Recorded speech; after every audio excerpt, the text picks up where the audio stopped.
right, next up, we're going to invite our next speaker, and she's Ms. Irene Chan, Chief Executive Officer of Asia World Expo Management Limited. Please welcome on stage Ms. Chan. She will tell us the latest development of Asia World Expo and her insights for the MICE industries. Well, ladies and gentlemen, please welcome again Ms. Chan, and over to you.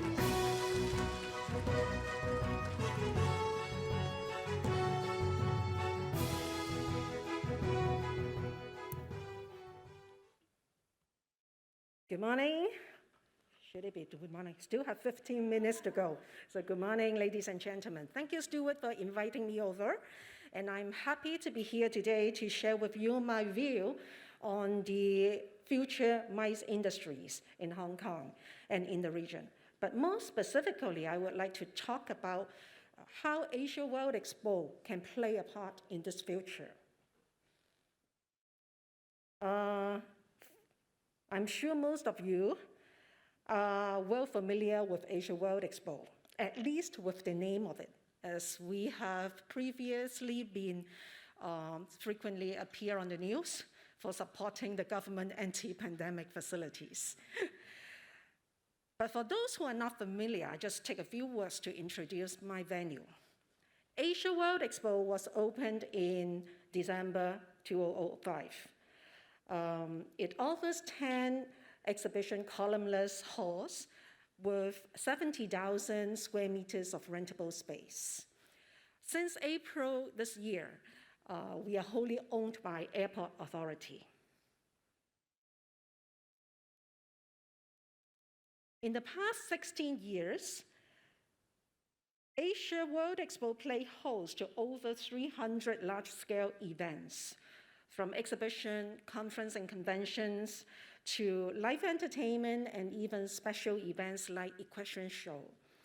And we welcome over 4 million visitors annually before the COVID. Asia World Expo is located at the Airport Island in Lantau. We are part of the Hong Kong International Airport. With the opening of the Hong Kong, Zhuhai, and Macau Bridge, as well as the Tuen Mun Chek Lap Kok Tunnel, which are both just right adjacent to our venue, the strategic positioning of AWE, Asia World Expo, has completely changed. On the west, we are connected to the bridge by about 20 minutes.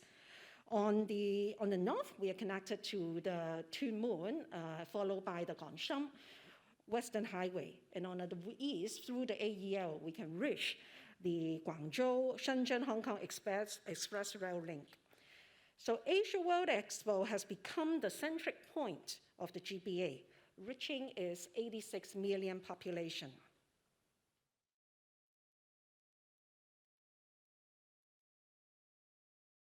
So talking about GBA, we all know it's a robust economy and a sophisticated and prosperous region with GDP of over 1,900 billion US dollar. They're comparable, even higher than the San Francisco Bay Area, New York Bay Area, Tokyo Bay Area, as well as South Korea. Majority of their population, over 70%, are aged between 15 to 59. Their education level has also been elevated, with number of degree holders doubled comparing against 10 years ago. This group of population like to travel, to shop and visit, and most importantly, they are willing to spend. They are high spending power group. Their disposable income per household in average is 50% higher than the general household in mainland China. And their consumption expenditures is also 43% higher than the average mainland China household. Therefore, we see tremendous opportunities to tap this vast and rich consumer market in GBA. So with the success factor of the close proximity to the GBA, Asia World Expo's mother company, Airport Authority, has announced its Airport City vision in 2019, which serve as the development blueprint for Hong Kong IA for the next 10 years. It involves vigorous development of many aspects of the airport, including core passenger and cargo services, multi-modal regional connectivity, as well as retail, hospitality, and entertainment. In the next few slides, I will share with you a few major airport city projects which will benefit the development of MICE industries in Hong Kong, turning airport city as a new destination for visitors from GBA and the rest of Asia. The scope of airport city might be Sisi earlier has already talked to you about. It involves the Hong Kong International Airport, Sky City, as well as the boundary crossing facility, which connected to the bridge. More relevant to Asia World Expo, I would like to talk about is the Sky City. The Sky City is a crown jewel of the airport city development. It will feature an integrated commercial development, a much expanded AWE, and a number of hotels. At the center of the Sky City is the 3.8 million square feet 11 Skies, which will be Hong Kong's largest retail, dining, and entertainment destination. It is scheduled to open in phases from this year and expect to be fully open by early 2025. There will be over 800 shops, including 120 dining options, plus 570,000 square feet experiential entertainment facilities, which is unique in Hong Kong. These attractions will gradually be available for locals and travelers starting from end of 2023. It includes the Timeless Flight Hong Kong, RT Museum, Kidsania, as well as a Paddington Play experience. The three existing hotels on the airport island, namely Regal Airport Hotel, Sky City Marriott Hotel, and the newly built Regalis Sky City Hotel, cater to different classes of business and leisure travelers. These three hotels altogether offers 3,000 rooms. So together with the 1,800 hotel rooms in Dong Chung, there are a wide range of accommodation options for travelers, from budget choices to luxury indulgence, suitable for short overnight stays or longer vacation. If there is a demand, Airport Authority has plans to build more hotels in the Sky City. One important feature that are worth to note about is all these developments are connected by air-conditioned footbridges.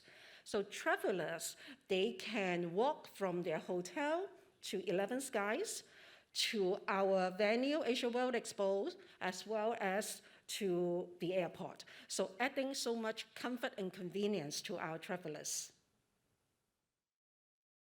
Next will be the boundary crossing facilities. To capture the opportunities brought by the GBA Airport Authority is also building a series of facilities at this facility, at the BCF we call it, to make traveling from the GBA to Hong Kong Airport and Sky City even more convenient. Amongst which, the most excited and beneficial to us is the Airport City Link. It connects to the BCF island right directly into the airport city, into the Sky City, with an autonomous transportation system. GBA visitor can either take this autonomous shuttle vehicles to Sky City, or they can take by a short walk of around less than 1 kilometer, enjoying the sea view to the Sky City. The construction now is underway, and we are expecting service commissioning in early 2025. There is also a plan to extend this autonomous transportation system to the Dong Chung MTR station. Another project is the automated car park at the Hong Kong BCF Island. For self-drive travelers or visitors, there will be automated car parks offering around 1,000 parking spaces in the first phase, completing in end of 2024, with the remaining 2,000 to be available at a later stage for park and visit. GBA drivers can just leave their cars at the car park entrance, leaving the autonomous parking system to take care of their cars, proceed directly for passenger clearance at the Hong Kong port, and visit our Sky City via the Airport CityLink. So from then on, traveling between the GBA and the Sky City will become so fast, easy, and convenient. Finally, comes to my venue, Asia World Expo. Being an integral part of Sky City, Asia World Expo will benefit the Airport City projects that I have just mentioned. There will be tremendous synergies between 11 Skies and Asia World Expo. To capture the strong demand of consumer products, services, and entertainment from mainland, in particular GBA, Asia World Expo will also undergo a major upgrade with new development focus on consumer-related events. We aim to become the leading MICE and entertainment hub, providing an important entertainment and marketing platform in the GBA. To do that, we need to significantly upgrade our hardware. First, we do a facelift of our existing facilities. Last year, we have set aside some $600 million to upgrade our venue hardware, technology, and network connectivity to provide a completely refreshed and fine experience to event organizers and participants. We have installed new seat risers to cater for mega conference and live entertainment events. We have also renovated our facilities, including conference rooms, restaurants, and washroom to create a brand new look. Our IT network has also been upgraded with 5G and Wi-Fi 6 solutions, offering 40% faster connection than before. Next, we will be uplifting our facade, entrance lobby, as well as our concourses. All these upgrades will not only deliver a chic and tack experience for all attendees, but also make Asia World Expo a smart venue, well-positioned to welcome more future events and be a total new MICE destination on its own. But the most significant upgrade is yet to come. Airport Authority has decided to proceed with AWE Phase 2 development, which include building Hong Kong's largest indoor multi-purpose arena that can house more than 20,000 people in one sitting. Exhibition and convention spaces will also be increased to 100,000 square meters. There will also be additional 1,000 square meter breakout rooms and a signature sea view restaurant. Now let's take a look how the future AWE Phase 2 will look like.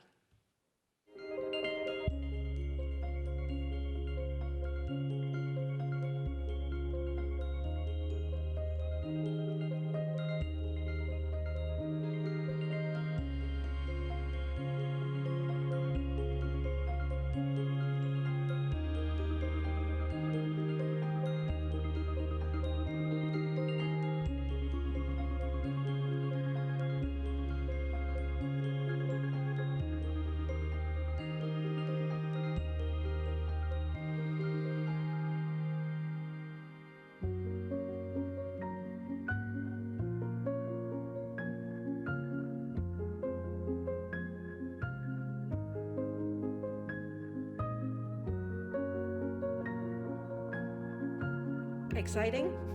I can't wait to see our super arena.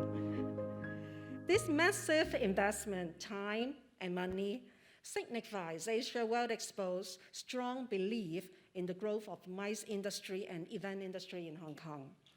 As the pandemic starting to subside and travel restrictions gradually relaxed, we look forward to welcoming more events to be held at AWE, helping to drive the economic growth of Hong Kong for a brighter future. That's all about my sharing. Thank you for listening. Thank you very much, Ms. Chan. Thank you. Of course, very exciting from all the speakers today coming up, telling us so much about the latest updates. Later on, we are going to invite another speaker right now. Please join me and welcome on stage Mrs. Monica Lee Mueller, Managing Director of Hong Kong Convention and Exhibition Center Management Limited. She's going to share with us the latest developments of HKCEC and her insights for the MICE industries. Mr. Lee Mueller, now over to you. Thank you.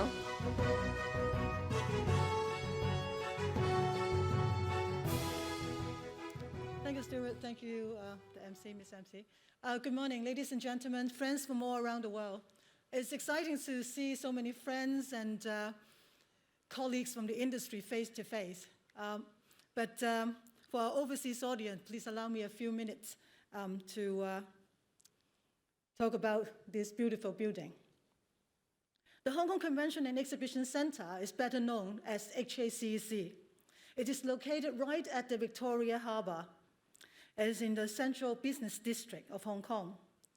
Within a short walk, there is a cross-harbour ferry and also a bus terminal with routes covering all over Hong Kong and also cross-border to mainland China. The center is served by 2 local MTR subway stations, bringing commuters from different districts of Hong Kong. But furthermore, the newly opened Exhibition Center station offers smooth connections for mainland visitors at Shenzhen border and also at the Hong Kong Railway Station. In addition to 2 on-site first-class hotels, plenty more accommodation choices are available within walking distance. There are thousands more hotel rooms around, offering all price ranges. The HKCEC offers 91,500 square meters of rentable space, including purpose-built exhibition halls, ballrooms, meeting rooms, and theaters. It has been a magnet for international exhibitions, conventions, and corporate events for 34 years. I represent the management company that provides a professional service to maintain the physical building and extend service to almost 50,000 events since this building was opened in 1988. Before the pandemic, about 1,000 events of different natures, including 100 exhibitions, were held at the HKCEC every year. Some of them are the world's or Asia's largest, well established in their respective sector. Since the pandemic started early 2020, we have adhered to strict hygiene protocols of international standards. Although travel restrictions have made international participation difficult, still, a total of 167 local exhibitions have been held at this wonderful building. To cite some examples, you might have heard about Art Basel Hong Kong, the most influential modern and contemporary art exhibition in Asia that was held in May this year, featuring premier galleries from all around the world. Then the popular Hong Kong Book Fair also attracted some 850,000 attendees in just 7 open day periods. Now, other than this popular local exhibition, there was the visit of President Xi Jinping during the official celebration events of the 25th anniversary of the establishment of the Hong Kong SAR. This most prestigious and high security event was held successfully just 3 months ago. With the gradual relaxations of travel restrictions, a number of large-scale international medical, financial, and engineering conferences are already in the pipeline. Recurrent and new exhibitions have already been earmarked their days in the HKCEC calendar. Although the HKCEC has been well recognized over its long history, we are not complacent at all. We started a 5-year advancement project in 2019 with the estimate investment of 1 billion Hong Kong dollars, or 128 million US. Exhibition halls and ballrooms have been renovated during this relatively downtime. Not only with new carpets and wall finish, but also lighting, audiovisual equipment, air conditioning, and ventilations, and other back-end facilities that greatly enhance their functionalities and users' comfort levels. And more importantly, supporting our sustainability goal is a subject that is dear to my heart. Due to the rapid development of the exhibition and convention industry in Hong Kong, the HKCEC has already gone through 2 expansions since 1988. A third expansion is being planned, which will increase the available space at the HKCEC by further 30,000 square meters. With this project, 3 existing government office buildings will be demolished to make space for this important and much-needed infrastructure. The HKCEC Phase 3 will be located at the south end of the existing building. Now, some of you might question the future prospect of the exhibition industry. You might think that after 3 years of virtual meetings, Zoom, theme, you name it, physical exhibitions are quickly becoming a sunset industry. But the reality is the opposite. Now, let me now put on my other hat as the president of UFI, the Global Association of the Exhibition Industry. In July this year, UFI have released the latest edition of its flagship Global Exhibition Barometer research, which takes pulse of the industry. One of the most encouraging results of the survey is that 87% of companies said COVID-19 confirms the values of face-to-face events. The survey result highlights the quickening pace of the industry's recovery in 2020, that is the years after continuing impact of COVID-19.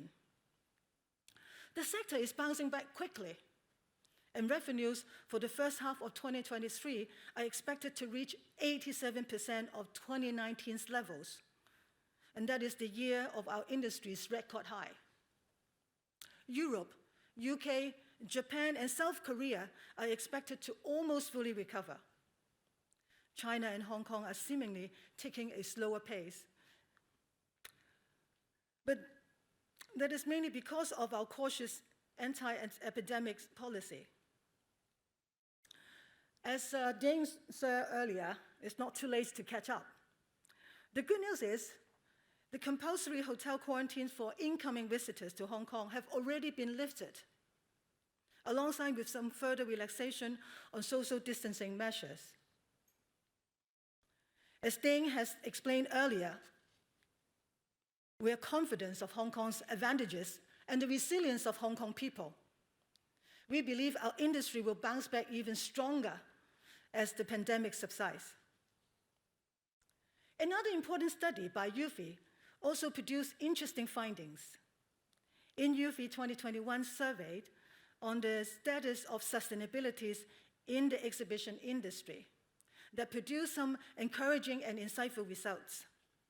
It shows that majorities of exhibitors and visitors believe exhibitions can help them save time and money while reducing travel to multiple destinations and the related carbon footprint. And that is fundamental to the value of exhibitions, not only as an efficient marketing channel for business exchange, but also a sustainable way of creating commerce and driving trade. Again, contrasting to common perception that exhibitions tend to be wasteful, and hence its importance will diminish.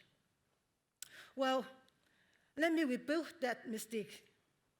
The truth is, industry players are very conscious of our responsibilities to combat climate change.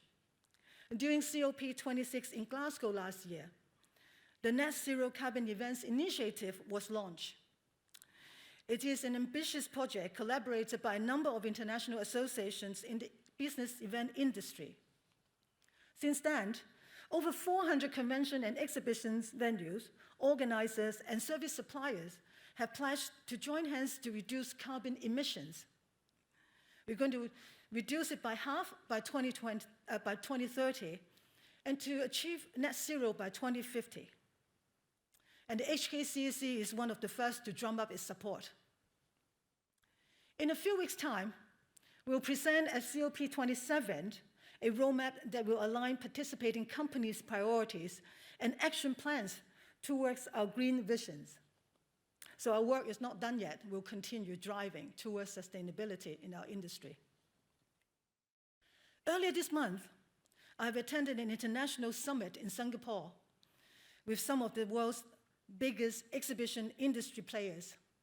Some of them are CEOs of multinational exhibition organizing companies. Guess what?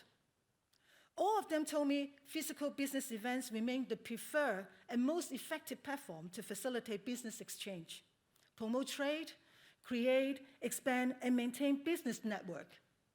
More importantly, to finalize deals and collect market intelligence. It seems much more business deal could be closed at physical exhibition rather than in virtual events. And I just can't agree more, especially for some high-end and lifestyle subject. Just imagine, fashion fabric need to be touched. Fine wine and food need to be taste and savor. Art pieces and antique need to be appreciated by discerning eyes. You can never do that through your 2D, flat, cold screen or monitors or your phone. You just can't do that. Furthermore, human beings, we are social beings. I'm sure many of you would much prefer to meet business partners in person like today, to establish rapport and building trust, and simply having fun networking. Now, while at the same summit in Singapore, exhibition organizers who used to stage events in Hong Kong told me they could not wait to come back. They've been waiting, but the interest is there. And it is not surprising at all. According to a 2019 study by UV and Business Strategies Group on revenues per exhibition in Asia, Hong Kong tops all Asian destinations at almost $5 million, one-third more than the first runner-up, Japan. The key reason is Hong Kong's unique position as the super connector between China and the world. China is the second largest economy in the world, undoubtedly the most significant country participant in most international exhibitions, bringing important exhibitors and buyers. Hong Kong has been named explicitly for its unique role within China.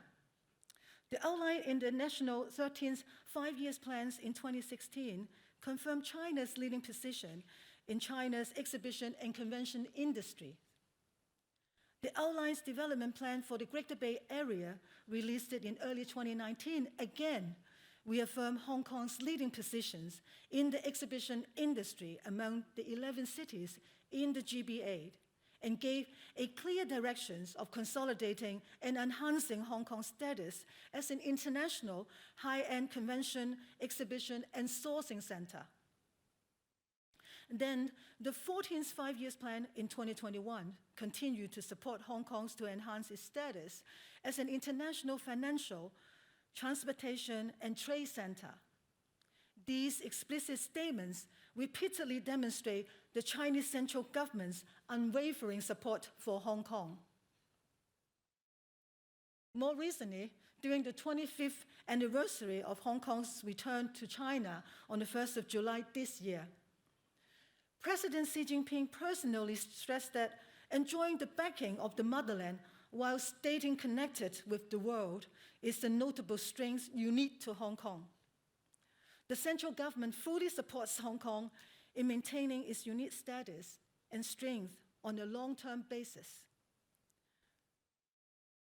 in consolidating its role as an international financial, shipping, and trading center, in maintaining its free, open, and sound business environment, in retaining its common law system, and in expanding smooth and convenient linkages with the rest of the world. President Xi Jinping's speech clearly recognized Hong Kong's irreplaceable contributions to China's continued economic growth. The Hong Kong government also fully recognized the city's strategic advantages and the mainland's strong support. It is well aware of our industry's economic contribution. It is as high as 58 billion Hong Kong, or 2.1% of Hong Kong's GDP, according to a study in 2018. It is also generate some 77,000 full-time equivalent jobs in the city. Irene and I have talked about expansion plans for our two venues. With scarcity of land in Hong Kong, these expansion projects underlines the government's commitment and visions for the industry. To provide temporary relief for convention and exhibition organizers during the pandemic, the Hong Kong government have set aside 1,017 million Hong Kong, or 136 million US dollar, as the convention and exhibition industry subsidy scheme. This initiative again highlighted the government's conviction that the industry will be a significant economic driver to back the city's post-pandemic recovery. As I said earlier, we are fully confident in the long-term advantages of Hong Kong, and we truly believe in there is the bright future prospect and unlimited business opportunities for investors in Hong Kong's convention and exhibition industry. We should all get ready to welcome the post-pandemic recovery.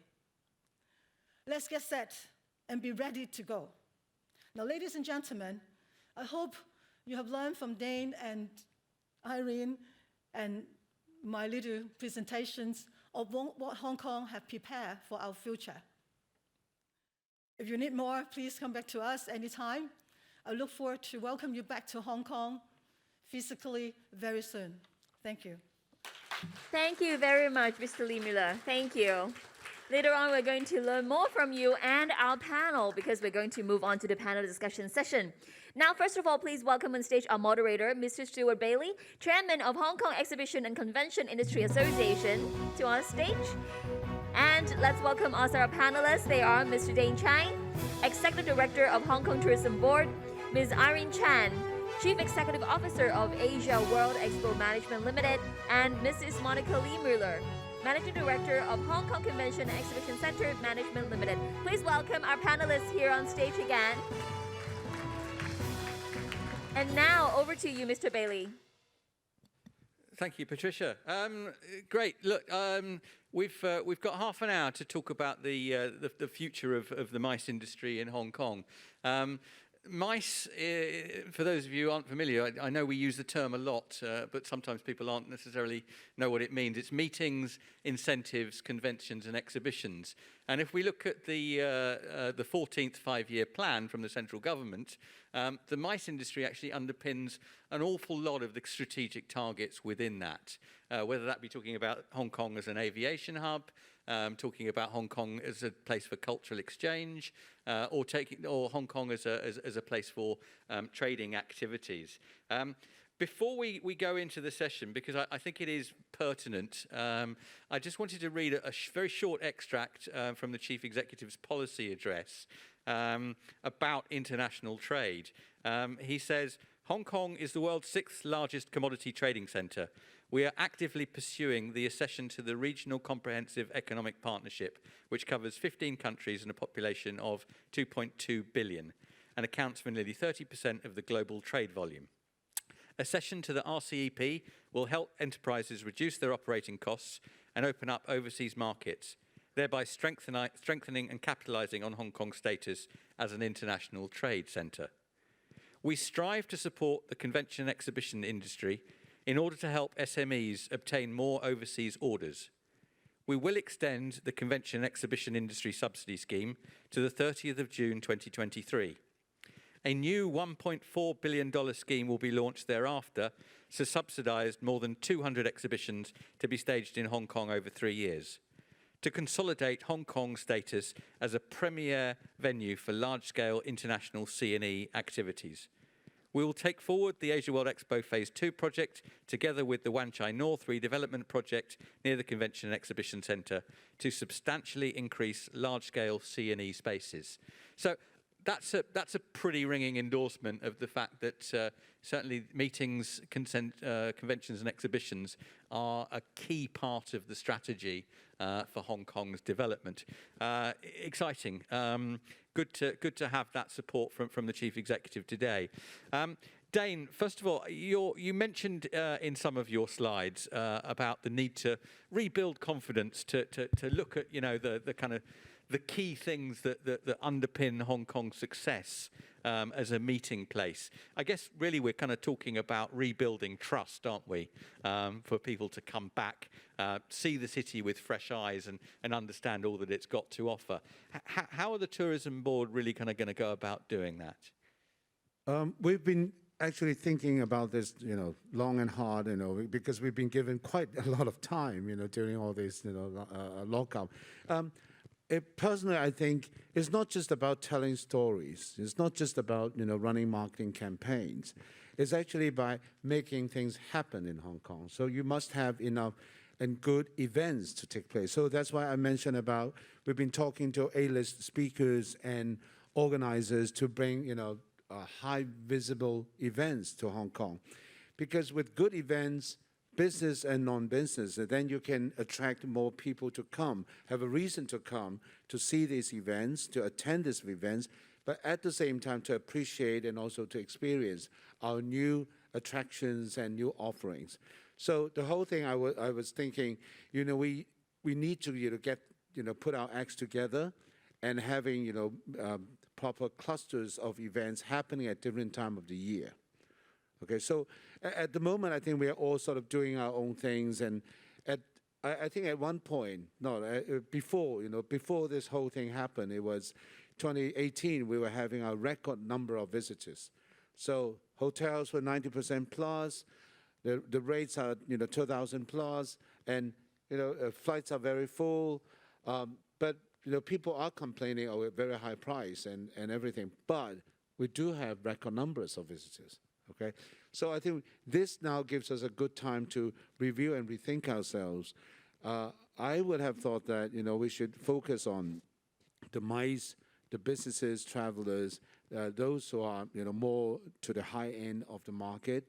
We want them to have a good experience because we know that the spending is high, but it doesn't mean that we are not going to welcome average general visitors. I mean, we should make a balance of that. So I think there will be a lot of things that we can coordinate better. So with the new bureau, covering cultural, sports, and tourism, I think we can all work together, even more efficiently than before. And you mentioned event clusters. I mean, obviously, we've got the financial forum at the back end of the week, the rugby sevens. A lot of other cities do similar things. They put a jazz festival on next to a sort of a wine appreciation or rugby sevens and beer or whatever. Is that going to form part of the strategy to have people coming into the city and do more? In fact, this is something that we, in the last couple of years, we've been thinking about, how we could do it better and more efficiently and effectively. At the moment is every different part of the sectors of the industry are doing their own thing. And even for us, a lot of our bigger mega events that is actually staged by the tourism board happens towards the end of the year. We have the Wine and Dine Festival in November. From a 3-day event, now it's a month-long event. You have the Winterfest, you have the countdown, and then you also have other things going on. But could we all spread it out a bit, and also making sure that every quarter, if not every month, have some major happenings? Then, for visitors to come when they attend, MICE exhibitions and conventions, at the same time, they would have reasons and to experience other things, that they would spend a bit more time in Hong Kong. So we spread it out a bit more better. I think that is something that we need to all get together, put our acts together. Irene, I wanted to ask you, it's long been sort of the much talked about thing for event goers. They go to Asia World Expo, they come to your venue, they see a fantastic concert, they visit, but the age-old thing is, well, there's not a lot to do after the event or after the. That's all about to change in a massive way, isn't it? Do you think that's going to change the kind of the feel of the events that you currently got happening at the centre? And what do you think the impact of that could be? As I just mentioned, the airport city projects benefit a lot. The Sky Cities, the 11 Skies, the number of hotels, as well as the transportation network with the GBA. It really helps Asia World Expo to turn originally from an expo in the airport to an expo for the GBA. And we have all the backup facilities for us to more well position ourselves to bid for more international events coming over. It's not only the concert or the exhibitions that we are talking about. We are thinking of even the international sports tournaments, esports competition, or even we hope we can get back the equestrian show, the Laundry Master, like all these special signature events. We want to stage it back in Hong Kong and even more. So with all this support, we believe Asia World Expo can really draw much more visitors coming over.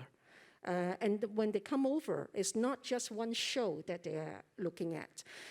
Because we have over 10, right now it's 10 exhibition halls. Later on, when with the completion of phase 2, we have the Super Arena and 3 more exhibition halls. We can host concurrent events, making the visitors coming over to Hong Kong is not just for one stop. They can enjoy more. They can do their business through the exhibitions. And at the same time, they can enjoy the show at our Super Arena. And also, they can also visit the 11 Skies, staying over there, and a lot of attractions in the Lantau in Hong Kong as well. So that's our vision to do it. Yeah, no, look, I'm looking forward to it, coming to visit sort of Global Sources exhibitions, and then having that al fresco Bayside dining area sort of next door, and you can see how that would help. You mentioned in your presentation, obviously, the sort of the high net worth mainland Chinese component, and I think that scheme where you can fly and visit is going to prove very popular. It may well be that 6,000 car parking spaces aren't enough, but that's, I suppose, a nice problem to have.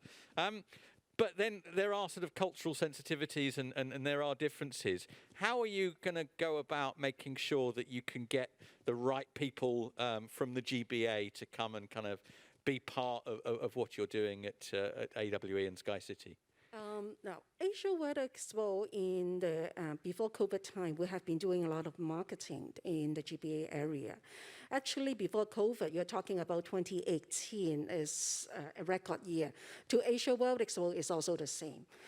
That year, we host over 200 China conferences in Asia World Expo. It's part of like some kind of incentive travels for these visitors. So our marketing channel has been a wide range, including the conventional, traditional, and magazines. We also involving the new social media channel, like WeChat, Xiaohongshu, these kind of social media channels. So we believe, together with the organizers, we can do a mass marketing over there.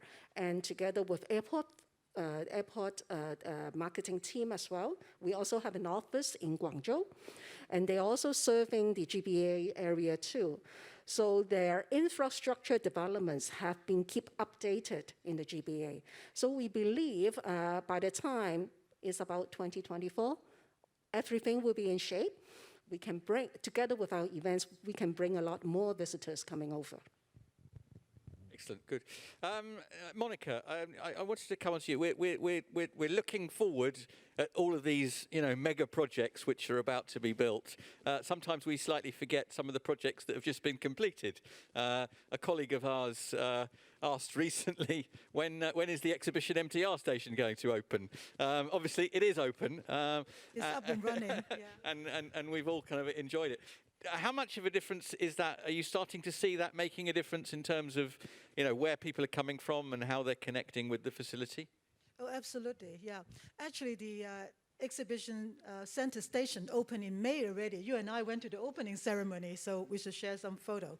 So that great station is give a much better, well, I wouldn't say much better, but additional connectivities to different parts of Hong Kong, mainly on the New Territory East, bringing people from the other area of Hong Kong and giving the connections to mainland visitors coming by train. So they can easily connect it through the Shenzhen border and in Hong Kong Railway Station. In the book fair I mentioned earlier that held in summer this year, it was attended by over 800,000 people. Majority of Hong Kong citizens are using that MTR station to come. So we actually have to work with the police about the routing, the crowd management and all that to facilitate the people coming through that station. So that is important. And again, the bus terminal at the moment is a little bit further away to make ways of building that MTR station. It will be coming back to right next to the center. So it's really within a minute of walk to this bus terminal. Again, that will take people from all different districts in Hong Kong, plus cross-border to China as well.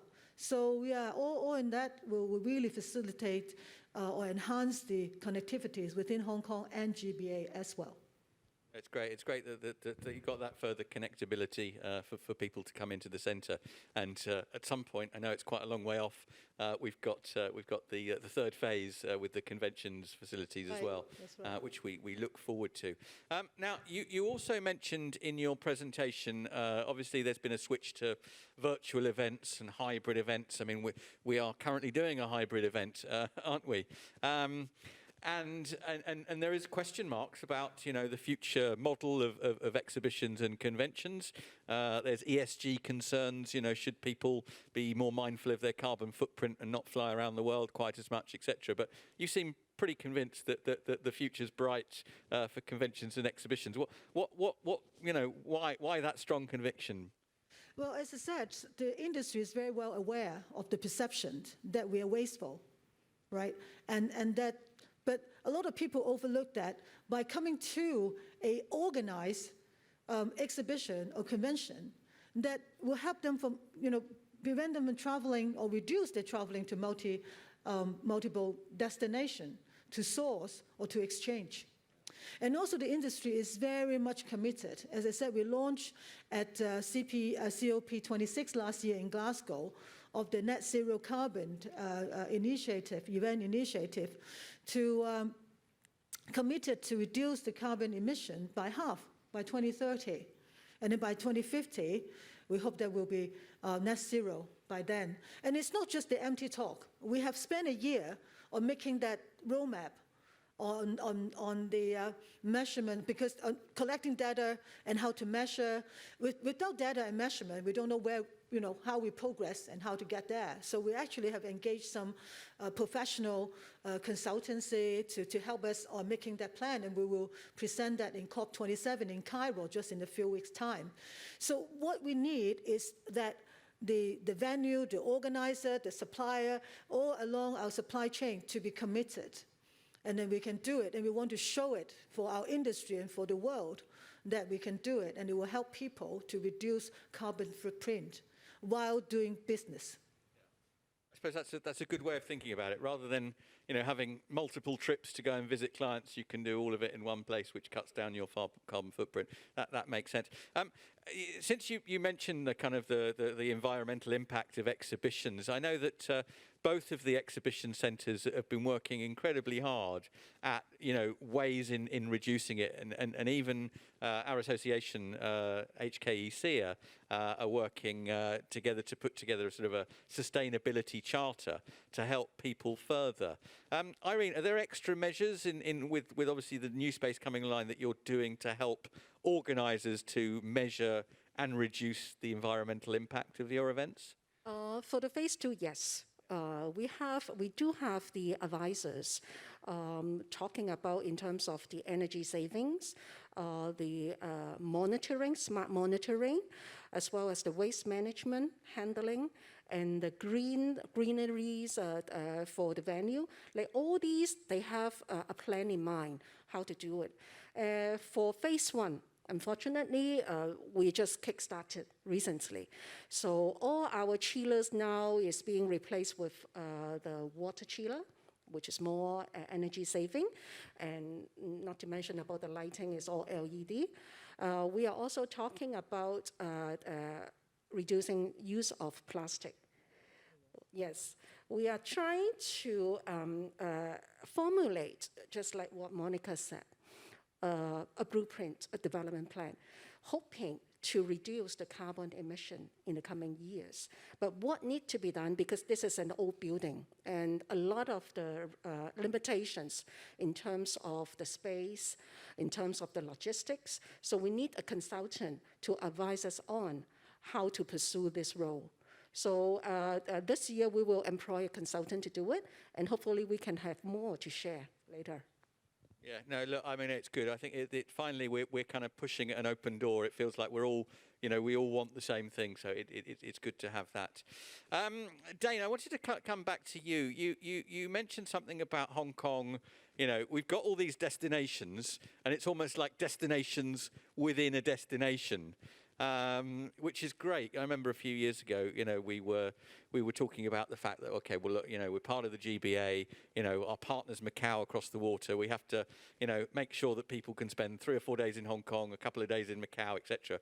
It kind of feels with all this new development and as well as all of the old stuff, let's not forget Disneyland and Ocean Park and all that.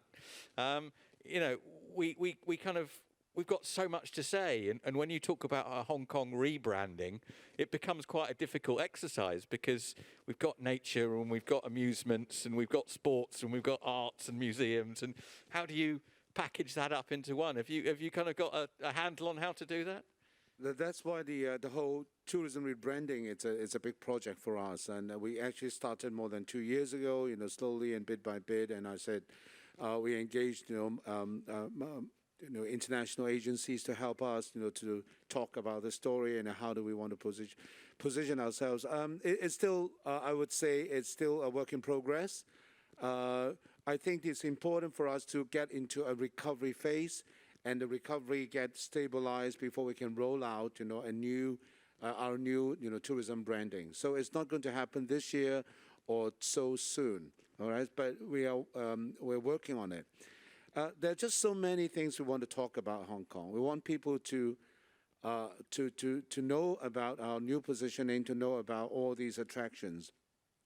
One thing I must say that Singapore has been doing very well in telling their story. They've been punching above their weight, and I think we need to do a better job. And definitely, Tourism Board is part of this. The whole Hong Kong, we need to tell a better story about ourselves, how good we are and what we are good at. But as I said before, we want to invite people to come. And I think through the MICE, it's important. You get people to come here for a reason, and then they see it for themselves, and then the words will spread. I think the competition will get more intense. Despite we said, yes, 87% of people said face-to-face meetings is important, but I think when the competition get more intense, people probably would choose, rather than going to every single exhibitions. So we want to make sure that we are on that list. Okay, that's important. So I think the good thing is that I don't know whether you're going to read out the next part of the CE's. I didn't get sent that. There's more. Please tell us. Because in the paragraph 58, which probably just released a couple of minutes ago, I would skip the part on local tourism to reestablish Hong Kong's position as the region's premier destination for meetings, incentive travels, convention and exhibition, MICE. Now, the Hong Kong TB will enhance its support for MICE tourism in light of the epidemic development, so as to attract more high-value added overnight visitors to Hong Kong. Well, we all know that it's just even one sentence in the policy address means a lot of work for a lot of different departments to do. So we look forward to working with all the partners here so that we make sure that, all these plans and schemes and monies and are well spent. And we are talking about, we have to start preparing it pretty quickly. Yeah, a lot of work, certainly, but after 2.5 years of planning, it's good to do some doing, isn't it? Dane, I'd be remiss if I didn't ask you the $1 million question. You had on your slides, I think the 4%, the 8% in August.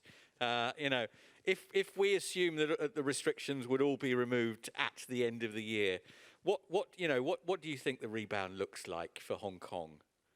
I think it would be obvious that the rebound is not like, people said, like a revenge, everything sort of coming like a V-shaped rebound. I don't think so. I think it would take a bit of time because the airline capacity takes time to sort of build up. It also depends, but we have to understand that, the majority of our visitors for Hong Kong, 80%, are from the mainland, 60% are from the GBA area.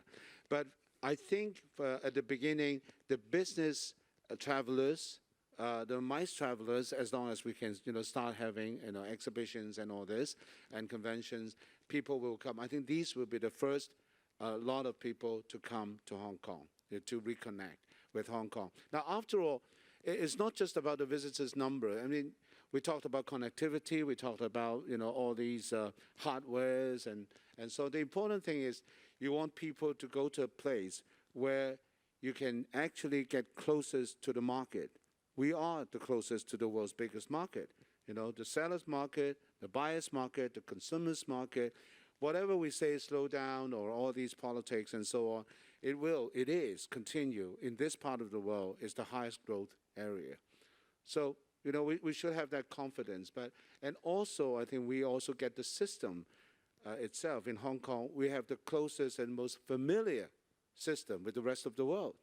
Okay, so we should use that, to take up, what we need to do, our role, our contribution, and also the leadership to bring the outside world into Hong Kong, through Hong Kong, connecting it with the mainland, also helping the mainland enterprises and consumers to get connected through Hong Kong with the rest of the world.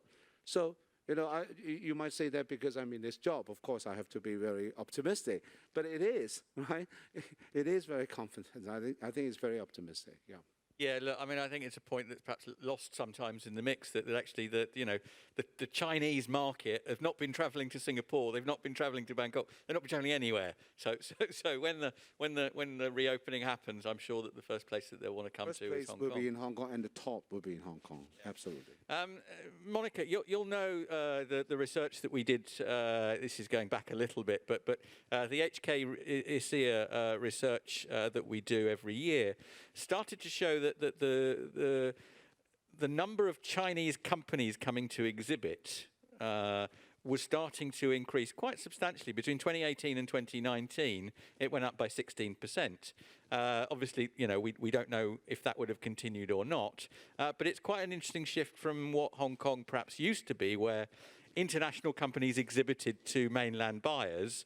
And now we're starting to see, and in fact, I've got an education event at the end of December, and for the first time, we've got people like Tencent and Huawei who are coming to Hong Kong to exhibit and look at an international audience. Do you think that the flip is starting to happen, or it's increasing? It's interesting. I was, traveling a bit in the last few months as well, as I said, meeting some of the industry big guys. They also said the same. Nobody can afford to ignore China as a market, not only for exhibitors, but visitors as well. I think now that in the past we have more exhibitors coming to Hong Kong looking for buyers, but equally important now is that international companies want to sell into the China's market. And also, it also shows that visitors from China, buyers also coming. Now, as tough as it is, we have 0+3 in the current time, and that people still have some restriction when they come from overseas or from mainland. In the last few weeks, in events, in trade shows held in both venues, we have witnessed international buyers and visitors and mainland exhibitors are here, even with some restrictions. So I think that will continue, and Hong Kong's advantages will continue. Let's not forget some of the strains that we have in Hong Kong. That hasn't changed. The COVID hasn't changed that. That we don't have sales tax. Our workforce is non-union. And this is a big thing for other markets. And we are visa-free for more than 170 nations and regions in the world that make it very easy to come. Now, as soon as the last part of the restriction is lifted, our strength will continue, and we will compete strongly. And with our campaign, if our can-do spirit, and I'm sure we'll come back really stronger. And China, as I said, it is repetitive. I know in my presentation about what President Xi was saying and what's in the Congress was saying, in the 5 years plan saying, but the repetitive is a good thing because they continue to support us. And they continue seeing that how important it is to be explicit. And with President Xi being here in person during COVID time to deliver that speech, gave that additional strength and support to us. Yeah, look, I mean, we're all aware of the fact that there is competition out there. We're all aware of the fact that, over the last few years, events have moved to other cities around the region. Irene, I know that you're based sort of where you are. It's not just the fact that you're competing with, Bangkok, Singapore, Dubai, etc. You're also competing with Macau, that's got an exhibition centre. Zhuhai have got a convention centre. What are sort of the unique advantages for Hong Kong, would you say, to some of the people who are thinking about, where should I base my next regional congress? If you're talking about Zhuhai and the Macau venue, they are more regional, and their scale is much smaller. And for an international event, it's such a mega size. Our venue is huge, and we are connected so close to Macau and GBA. So why not stage in Hong Kong? It's only 20 minutes to Macau and 40 minutes to Zhuhai. And they can enjoy more, as Monica said, low tax, no tax at all, and as well as also visa-free, as well as the services that Hong Kong people are offering is so much different. One time, I was in Macau together with an organizer. Their complaint about their show host in Macau is that the people not attending the exhibition, they're going to the casino. They're not really doing business. But Hong Kong, you're different. We have the proper exhibition and convention center here. Well, our expo is also doing the business. Although, like later on, we will have the 11 Skies, our super arena, mixing with different kind of elements, entertainment, but the timing is different. They can well organize their time. But casino, once you step in, you won't come out. Yes, I think we've all had experience of going to opening ceremonies of events in Macau with, hundreds of people there, and then 10 minutes later, where did everyone go? Yes, we don't have quite that pull. Gosh, we're out of time already. I wanted to kind of wrap up, but before we do, perhaps I'll ask each of you on the panel just a kind of a final question. If we're talking to somebody out there that's never been to Hong Kong before, how would you describe it? What would the words that you would use as a destination, and why it's such an important city for meetings and conventions? I mean, I always think of Hong Kong, and I love Singapore. You can find good food in Singapore, but it lacks the dynamism. I always think of Hong Kong as being the kind of the dynamic heartbeat. But perhaps a word from each of the panel as to what makes Hong Kong special. I'll let the ladies have a little bit more time. Dane, do you want to give us a word first? Well, it's a difficult thing because I've been asked this question. If you have just one word to describe Hong Kong, right? What it is, I would say it's a global city. It's an international, world-class destination. I would just simply say world-class. World meeting place. Yes, exactly. Okay, Irene, any thoughts on a kind of, what is it that Hong Kong's got that Asia Pacific kind of can't quite match? I would say fantastic. Fantastic. Yeah, no, a fantastic fusion of East meets West. Monica, last word from you. I love the word. World class. It said it all. But I just want to be different. I think Hong Kong is very sexy. Okay, sexy. Great. That's In a good way. It's attractive. It's vibrant. It's modern. It's full of energy. It's beautiful. It's attractive. We've got sexy, we've got fantastic, and we've got the world's meeting place. That's a great way to finish this panel. Thank you, everybody. A big round of applause to the panelists. Thank you, and thank you once again to the amazing panelists, the panel, and also our moderator, Mr. Bailey. Thank you very much. Please you may now proceed off stage and be seated. Thank you so much for the wonderful discussion. Yeah, for those of you who have not been to Hong Kong yet, please just come by and check it out for yourself, how fantastic, how sexy, and how world-class our city is. So, ladies and gentlemen, I hope we'll work together and write a better Hong Kong story continually to celebrate the success together. So, ladies and gentlemen, this will end our session here in the morning. Thank you once again to our panelists and also our speakers for the wonderful sharing. So we'll come back later after lunch for more exciting program. If you're interested, just let me remind you a few more on our other showcases. If you're interested for funding schemes and financial solutions marketplace, they are available whole day in S425. We'll have staff from banks, fintech companies, and the Hong Kong Productivity Council will be on hand to answer questions on account opening and government funding applications. And the Art Tech and Digital Showcase will be opened now in room 423 to 424. You're welcome to visit them, and they will be available at 3 to 4:30 this afternoon, as well as in S428 for Carbon Neutrality and Wellness Showcase. So thank you once again for making time to join us. We'll see you after lunch. Thank you.